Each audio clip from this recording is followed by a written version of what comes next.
Fala galera, tudo bom com vocês? Espero que esteja tudo bem. Mais uma vez, muito bem-vindos aqui à minha bagunça. Meu nome é Felipe. Vídeo de hoje, pessoal, vamos dar continuidade ao resumo do História Concisa do Brasil. Vamos falar sobre o ouro, as bandeiras e o mercado interno. Começando pela questão da colonização na periferia, gente. O que acontece? No norte do Brasil, a colonização ela foi cheia de briga, né? Muito marcada pela presença dos povos indígenas. A economia era muito fraca na época, rolava muita troca de produto, né? E o comércio das chamadas drogas do sertão, cacau, baunilha, né? Dentre outros, era o que segurava legalzinho. Os jesuítas eles tentaram proteger os índios, só que eles acabaram expulsos em 1759. Já em São Paulo, a coisa foi bem diferente, gente. Os colonos foram para o interior, né?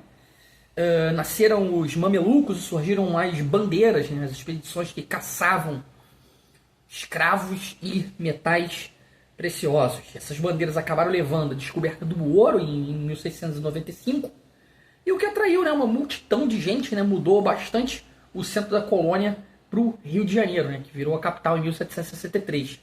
A mineração ela também trouxe dinheiro, só que também muita desigualdade. Mesmo assim, Minas virou um lugar assim, cheio de diversidade cultural. O Brasil colonial, gente, ele não foi só assim, uma sequência de ciclos, né, de produtos, mas uma mistura de exportação, mercado interno, com as suas próprias dinâmicas, né, que já davam assim, sinais de uma autonomia, mesmo antes da independência. São esses temas basicamente que a gente vai ver hoje. O resumo que está aí na tela, está aqui na minha tela também, vocês vão ver olhando muito para cá, porque a dinâmica aqui é muito simples, cara. Eu vou trabalhar esse resumo com vocês, né, dessa maneira, trocando uma ideia. Se vocês quiserem, tem uma playlist aqui no canal com as primeiras partes do livro, na verdade com o livro todo, né? A ideia é gravar o livro todo. Tem outras playlists também bem interessantes, tem o do Raízes do Brasil, a coleção das Eras de Hobson. Dá uma olhada aí, te convido a ficar até o final. Se você curtiu o conteúdo, deixa aquele joinha, passa pra frente pra quem tá estudando. E simbora, galera. Vamos começar aqui os trabalhos. Como eu tinha acabado de falar pra vocês, a ocupação do norte do Brasil, ela aconteceu de forma bem violenta e devagar também, né? Foi marcada pela forte presença dos povos indígenas. Os portugueses eles só começaram a se interessar de verdade, gente, depois que os franceses fundaram São Luís em 1612. E isso levou à expulsão deles e à criação de Belém em 1616. A partir daí, os colonizadores foram entrando pelo Rio, Amazonas, né, com destaque para a expedição de Pedro Teixeira em 1637. Já começa anotando aí. Que ele chegou até o Peru, para vocês terem uma ideia. Em 1690, os portugueses montaram um posto na boca do Rio Negro e pouco tempo depois a coroa portuguesa criou o estado do Maranhão e também do Grão-Pará, gente, separado do estado do Brasil. Muito importante. E isso aí durou até 1774. Na região norte, a língua mais usada era uma variante do tupi chamada língua franca ou língua original, né? Isso mostrava a influência indígena na comunicação. Só um parênteses. Eu falei que tinha um playlist aqui no canal. Não é querendo fazer o merchan, não. É porque realmente veio a calhar. No último vídeo, no vídeo 4 e 5 do Raízes do Brasil, são 2 vídeos falando muito sobre essa questão do uso da língua nas diferentes regiões da colônia, no território a nível nacional na época, né? Deixa eu voltar aqui, pessoal. Desculpa aí é porque realmente veio a calhar. Bom, além disso, teve muita mistura de brancos, índios, né, e mestiços, já que quase não havia mulheres brancas, né, mesmo com a tentativa da coroa de mandar colonos dos Açores para poder povoar aqui. Essa realidade acabou dando norte a uma identidade própria dentro da própria colonização brasileira, gente. A economia lá no norte do Brasil era complicada. O que acontecia? Faltava moeda e muita gente usava o cacau ou o algodão como forma de pagamento, né? As tentativas de criar uma agricultura voltada para a exportação, como o açúcar, né, que foi a nossa principal fonte de renda na época, e o algodão, acabaram não dando muito certo até o final do século XVIII, né, quando o Maranhão finalmente conseguiu se destacar com o algodão. No geral, a produção girava em torno das chamadas drogas do sertão, galera. Baunilha, salsa parrilha e o cacau nativo. Eles eram coletados pelos indígenas e pelos mestiços e levados para Belém. A presença indígena era tão forte que acabou atraindo várias ordens religiosas, principalmente quem? Esses aí vocês já ouviram muito na escola. Os jesuítas, que eles chegaram a reunir, gente, cerca de 50 mil índios nas aldeias por volta de 1740. O padre Antônio Vieira, que veio para cá em 1653, ele ficou bastante famoso por defender os indígenas contra os abusos dos colônios. Só que essa relação ela nunca foi tranquila não, gente. Os conflitos entre os missionários, os colonos e os representantes da coroa, eles eram bastante constantes. Os jesuítas, que já tinham um projeto diferente de controle também, de convivência com os índios, eles acabaram sendo expulsos daqui definitivamente em 1759. Isso mostrou, né, que a disputa pelo poder e também pela mão de obra indígena, né, marcava realmente a situação da região. Em São Vicente e São Paulo, gente, a colonização começou pelo litoral, com o cultivo da cana, só que ela logo se voltou para o interior.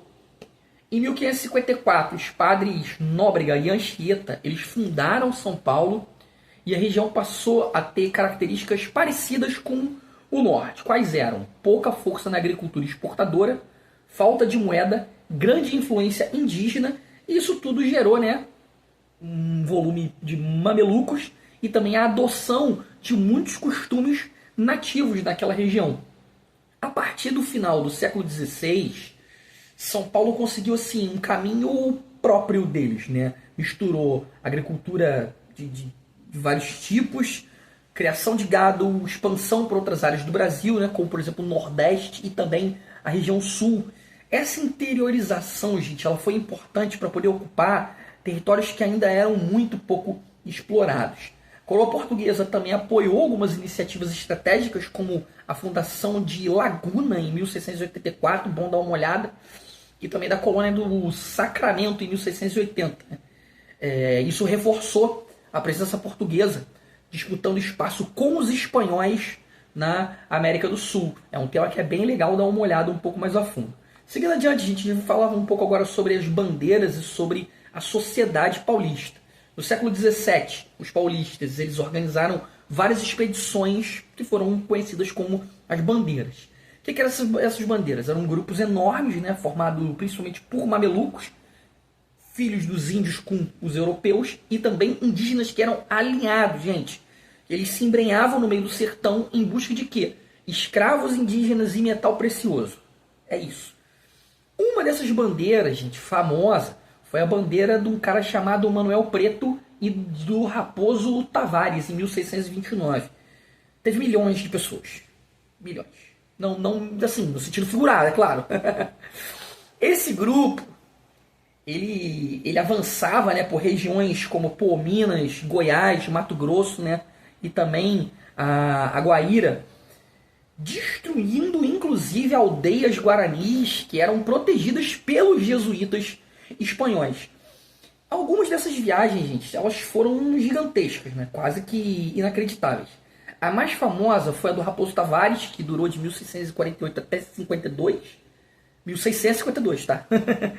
E ele percorreu, gente, cerca de 12 mil quilômetros até chegar em Belém. Foi praticamente assim, ó, travessia continental, coisa pra caramba, né? Se a gente for botar na ponta do lápis os recursos da época, então, porra, o cara viveu quase que uma odisseia. E assim, mesmo que a coroa portuguesa nem sempre desse apoio direto a essas expedições, as bandeiras acabaram servindo aos interesses de Portugal, né? Elas ampliaram o território sob domínio português e ajudaram a reprimir as revoltas dos indígenas e também dos quilombolas, né? Com, por exemplo, a Guerra dos Bárbaros e também a destruição de Palmares, né? Tudo isso, bandeiras, né? Essa destruição, inclusive, foi liderada pelo bandeirante Domingos Jorge Velho. Bom dar uma olhada mais a fundo. As bandeiras, gente, foram expedições assim brutais, baseadas, né, em conflitos. Só que elas tiveram, assim, um impacto gigantesco na formação do território brasileiro. As bandeiras também capturaram um número enorme de indígenas. Algumas estimativas, gente, falam até em centenas de milhares, para vocês terem uma ideia.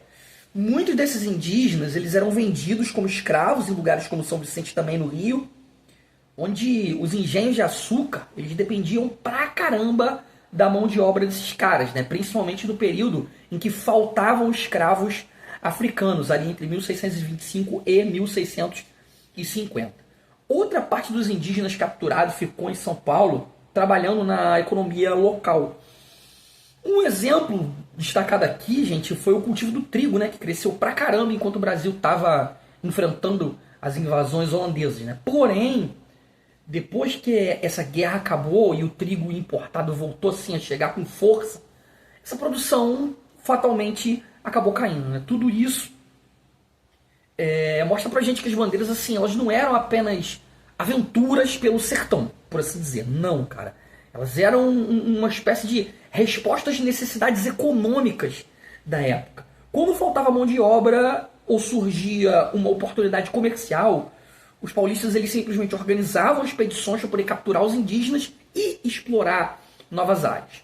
Assim, eles acabaram tendo assim, um papel bastante importante na ocupação do interior e também no uso, quase todas as vezes, violento, né, dos recursos humanos e também naturais que eram disponíveis nesses territórios.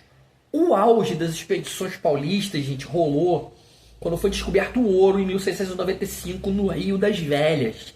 Numa descoberta assim, ligada ao bandeirante Borba Gato. Tem uma estátua desse miserável, gigantesca, lá em São Paulo. Miserável? Ah, Felipe, por que você está falando do cara miserável? Estuda a vida dele que você vai resolver. Prosseguindo, gente, a partir daí, nos 40 anos seguintes, na média, acharam ouro e também diamante em vários lugares. Ó, Minas, Bahia, Goiás, Mato Grosso. Acabou virando uma espécie de febre na época. No século XVIII, cerca de 600 mil pessoas vieram de Portugal e também das ilhas do Atlântico, Açores, Madeira, para poder tentar a sorte aqui nas Minas, né? Foi uma migração gigantesca para os padrões da época. Essa enxurrada de riqueza, gente, por assim dizer, ajudou a bancar os luxos do rei Dom João V. E indiretamente também ajudou a Inglaterra, que lucrava pra caramba com o comércio, com os empréstimos e também com as manufaturas. Com tanta riqueza no Centro-Sul, o poder colonial acabou se deslocando para essa região. Por isso, em 1763, a capital do Brasil colonial mudou de Salvador para o Rio. A coroa portuguesa estava preocupada com o contrabando e eles queriam manter o controle pra caramba do local. E aí, eles, por conta disso, eles criaram impostos como o quinto, gente. Importante guardar. No resumo muito da ópera, o quinto se trata de 20% de todo o ouro produzido. Ia para Portugal. E também a captação, gente, que era um imposto por unidade de escravo. A coroa também limitou a entrada de religiosos, até mesmo de ourives, gente, para evitar fraudes e também esconderijos de ouro. Esse período, nem preciso dizer que teve conflito pra caramba. O mais famoso desses conflitos foi a Guerra dos Emboabas. Durou um ano ali, 1708, 1709, né? Foi basicamente uma briga entre os paulistas que se achavam donos das minas por ter descoberto essas minas, né? E os forasteiros que chegavam de outras partes. Assim, no resumo, muito resumido foi isso aí. Importante dar uma olhada em toda e qualquer revolta daqui do Brasil. Dá uma olhada mais a fundo, que é muito importante. No fim das contas, gente, isso levou à criação da capitania de Minas Gerais em 1720. Né, acabou basicamente mostrando pra gente que a mineração virou uma peça central junto com o açúcar na história da colônia do Brasil. Coroa portuguesa, acabei de falar há pouco tempo, eles queriam ter o controle total sobre o que rolava nas áreas, né, de mineração, porque ali circulava a riqueza, gente, com relação a metais preciosos. E também rolava muito contrabando, falei isso também.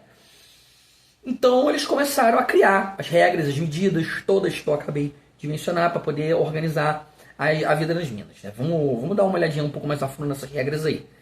Primeiro, eles proibiram que certas mercadorias importadas de Portugal fossem revendidas dentro da colônia, para poder evitar que os comerciantes locais ganhassem mais do que eles deveriam. Também eles colocaram limites para a entrada de escravos, porque um fluxo descontrolado poderia causar uma crise ou até mesmo uma superlotação nas regiões mineradoras. Para fiscalizar o ouro, eles criaram as juntas de julgamento e colocaram ourives, que eram funcionários responsáveis para garantir os impostos que eu falei. Né? O quinto, que era 20% do ouro produzido, que fosse pago a eles direitinho, né? Além da captação. Fora isso, gente, a coroa também mandou tropas militares e milícias para poder manter a ordem, evitar briga, garantir que o ouro chegasse seguro até os portos. Então, ou seja, Portugal basicamente fez uma fiscalização hardcore nos setores de mineração. Só que assim, na prática, gente, fazer tudo isso funcionar era muito complicado. As minas ficavam longe de tudo, né? Tinha muita corrupção também, né? Muita confusão administrativa, funcionários com funções que, sim, se sobrepunham às ordens de Lisboa, né? As ordens que chegavam de Lisboa, e isso aí gerava contradição pra caramba, né? E qual foi o resultado disso aí? A fiscalização, gente, nem sempre funcionava como que a coroa queria. Portugal tentava controlar as minas, né, com uma porrada de regra, só que na prática, gente, distância, organização e corrupção zoava tudo. Zoavam tudo. Sempre davam um jeito de burlar. Sociedade de Minas surgiu com a chegada de gente de vários cantos, né, paulistas, pessoas de outras partes do Brasil e também muitos portugueses. Isso acabou criando um ambiente muito misturado, né, com mineradores, comerciantes, soldados, padres, artesãos também, né, cada um tentando ganhar a vida nesse novo boom do ouro, por assim dizer.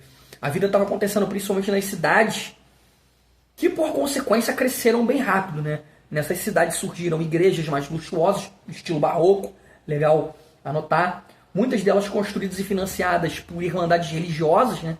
E também ordens terceiras, não vou entrar em muitos detalhes. O grande destaque desse período foi o trabalho do artista Aleijadinho, né? Que ficou famoso pelas esculturas e pelas igrejas que ele reproduziu em Minas. Mas a base dessa sociedade estava também nos escravos, né? Eles faziam o trabalho mais pesado na mineração. Vida deles, gente, nem preciso mencionar, que era extremamente dura, alta mortalidade, péssimas condições, expectativa de vida muito baixa. Tem um dado bem interessante aqui, gente. Em 1776, quase 80% da população de Minas era formada por negros e mulatos, e muitos deles escravizados. Com o tempo, especialmente no final do século XVIII, gente, as minas elas começaram a entrar em decadência, né? Como o ouro já não rendia tanto, manter aquele monte de escravo acabou ficando caro. Isso fez o quê? Aumentar o número de alforrias, que eram os documentos de libertação dos escravos. Ou seja, libertar o escravo, às vezes saía, gente, mais barato do que você continuar sustentando ele. A riqueza do ouro, ela foi rápida e também muito mal distribuída. No começo da corrida, tudo era muito improvisado, né? Faltava comida. Os preços acabaram disparando e muita gente acabou passando fome ou simplesmente abandonando os acampamentos. Depois, com a economia se diversificando um pouco, criação de animais, comércios pequenos, né? Também pequenas roças, a situação acabou melhorando, né? Só que nem para todo mundo, só para uma pequena fração. A maior parte da população livre vivia com pouco, enquanto a minoria concentrava a maior parte dos ganhos. Sempre foi assim, na verdade. O pico da produção do ouro, gente, aconteceu entre 1733 e 48. Depois disso, a extração começou a cair e no século XIX, assim, ela já estava bem fraca. Cidades que antes eram super movimentadas acabaram virando lugares quase que parados, né? Como, por exemplo, Ouro Preto, que perdeu assim, aquele brilho dos tempos áureos das Minas, né?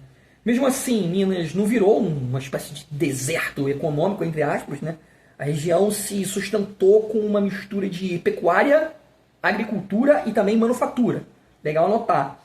Ela continuou sendo uma sociedade escravista, né? Só que não seguiu o modelo das grandes plantações de açúcar e café, né? Que eram produtos voltados para exportação. Era uma economia, gente, mais variada, voltada para poder abastecer a própria região e áreas próximas, gente. O ouro, ele trouxe riqueza para pouca gente, criou cidades bastante vibrantes que depois, sim, entraram em declínio e deixou Minas, né, com uma economia bem diversificada, marcada pela escravidão, mas não pelo sistema de plantation. Sistema de plantation, plantar ouro e café para exportação. Próximo tópico, gente. Vamos fazer aqui um balanço da economia colonial, né? Sobre o mercado interno. Por muito tempo, a ideia mais aceita sobre a colonização portuguesa no Brasil era a do Caio Prado Júnior. Fera, tá? Historiador muito importante de historiografia brasileira. Segundo Caio Prado, Portugal organizou tudo para poder fazer do Brasil uma colônia de exploração. Ou seja, produzir em grande escala, exportar para a Europa e garantir que a metrópole ficasse com todos os lucros. Ou seja, o Brasil existia basicamente para enriquecer Portugal. Essa visão ela faz sentido quando a gente olha para o açúcar, para o ouro e para outros produtos de exportação. Porém, com o tempo, gente, novas pesquisas começaram a mostrar que a realidade colonial não era uma parada tão retona assim, não. Existiam setores importantes da economia que não seguiam essa lógica. E um dos principais exemplos, gente, foi o comércio de escravos. Como assim? O estudo de historiadores, como citados aqui, Manuel Florentino e o João Luiz Fragoso, eles mostram que, especialmente a partir do final do século XVIII, os grandes traficantes do Rio, de escravo, tá? Não é de droga, não. Pelo menos no momento. O que acontece? Eles mostraram que tinha uma rede gigantesca de negócios. Eles não só traziam escravos da África, né? Também faziam comércio com portos asiáticos e também africanos, criando uma espécie de sistema econômico muito mais amplo do que apenas produzir para Portugal. Em Salvador, como mostra Kátia Matoso, aconteceu uma parada parecida. Os comerciantes locais eles eram extremamente ativos e participavam de redes econômicas que iam assim, muito além de simples obediência à coroa, né? Vamos condensar isso aqui, galera. Vamos lá, vamos tentar. O Caio Prado, ele acertou em dizer que Portugal queria fazer do Brasil uma colônia de exploração, né? Mas aí vieram pesquisas mais recentes que mostraram que a colônia também tinha suas próprias dinâmicas, com elites locais criando negócios independentes, especialmente o que? No tráfico de escravos, no tráfico negreiro.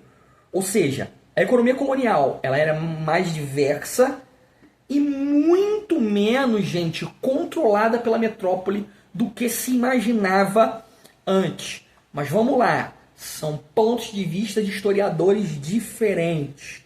Macetinho que cai muito em questão de concurso. Vou colocar um exemplo daqui, falar sobre economia na colônia do Brasil. Se tiver um textinho falando do Caio Prado, vocês já sabem que é para seguir viés X. Se tiver um textinho falando do Manuel Florentino, do João Luiz Fragoso, Y, ou até da Kátia Matoso, Y. E aí se basear pela linha de pesquisa de cada historiador, gente. Nessas horas que tem que ter um pouco não digo de malícia, né? De atenção. Deixa eu prosseguir aqui. Essa nova maneira de olhar para a história, gente, também recupera ideias de outro historiador, Capistrano de Abreu, outro monstro da historiografia brasileira, né? Ele já dizia que era importante a gente prestar atenção no mercado interno, gente, só não nas exportações. Outro pesquisador, o Jorge Caldeira, ele ampliou essa visão do Capistrano, mostrando como que várias regiões do Brasil tinham economias fortes voltadas para dentro do próprio território. Eu particularmente acho isso interessante pra caraca. Um exemplo disso, citado aqui, foi o sul do Brasil, gente, onde a produção do gado, carne seca, trigo e também as muares, né, burros e mulas, era muito grande. E esses produtos eles eram fundamentais para poder abastecer a feira de Sorocaba, que funcionava como uma espécie assim, de grande centro comercial na época, né? Também mostra isso a economia de Minas Gerais, que continuou ativa mesmo depois da decadência do ouro. Acabei de falar sobre isso, né? Graças à pecuária também, à agricultura e o comércio regional no modo geral. Também o mercado interno de escravos, com circulação de cativos entre diferentes regiões do Brasil, uma parada que mostra que assim, a economia colonial ela não dependia só da metrópole, gente. Não. Isso aí, não. Tudo isso reforça uma ideia bastante importante, gente. O Brasil ele já tinha assim, uma certa autonomia econômica muito antes do que a gente imagina. Por isso, assim, não dá para ver a história colonial como uma sequência simples de ciclos. Eu já comentei isso aqui, né? Ciclo do açúcar, ciclo do ouro e etc. Na real, a economia ela era mais complexa, né? Tinha exportações, tinha a economia convivendo com o mercado interno, né? Também cheio de conexões diferentes. O Brasil colonial ele era muito mais diverso e autônomo e também interligado, né? Do que a velha visão, né? Dos ciclos, do que a visão dos ciclos econômicos, né? A visão que esses ciclos sugerem. Mesmo com essas novas interpretações, gente, é importante a gente não esquecer do básico. Claro, né? A economia de exportação foi o coração da colônia, galera. Foram o açúcar, o ouro, o algodão, depois o café. O que realmente movimentou a estrutura colonial e ligou o Brasil ao comércio internacional foram esses produtos. Até mesmo, gente, muitas atividades internas, criação de gado, produção de alimentos, transporte, né, eles cresciam justamente para quê? Atender o que a economia exportadora precisava. Guarda. Comércio de escravos, por mais poderoso, né, independente que ele tenha se tornado, ele não substituiu essa lógica, galera. Ele existia, assim, junto da economia exportadora. Afinal, assim, eram produtos de exportação que garantiam os lucros da metrópole e mantinham de pé toda a organização colonial. Essa lógica exportadora, ela continua, assim, forte por tempo pra caramba. O melhor exemplo foi o café, né, que dominou a economia brasileira, gente, do século XIX até cerca de 1930. Praticamente ditou, né, como que o país se desenvolvia. Então, assim, no fim das contas, a colonização brasileira, gente, foi um processo com várias camadas. De um lado, tinha a exploração voltada para o exterior, que moldou a estrutura geral da colônia. Do outro, economias internas, que foram crescendo e criando próprias redes, né, e aos poucos dando ao Brasil um certo grau de autonomia econômica, ou seja, o Brasil colonial ele não foi só exportação nem só mercado interno, foi a convivência dinâmica entre esses dois, né? Mas o foco da parada era a exportação. Bom, pessoal, esse aí foi mais um resumo, mais uma parte do História Concisa do Brasil. Espero que vocês estejam gostando. Se estiverem curtindo o conteúdo, deixa aquele joinha, passa pra frente para quem está estudando. Falei de vários pontos de vista sobre historiadores diferentes. Se você tiver uma leitura complementar, cara, joga aí. Eu faço uma leitura pra gente poder trocar uma ideia. É muito bom ter pontos de vista de linhas de pesquisa diferentes, cara, que aí dá pra fazer um estudo comparado, geral sai ganhando. Beleza? Vou ficando por aqui, um forte abraço a todos, bons estudos, valeu, falou, fui, até a próxima.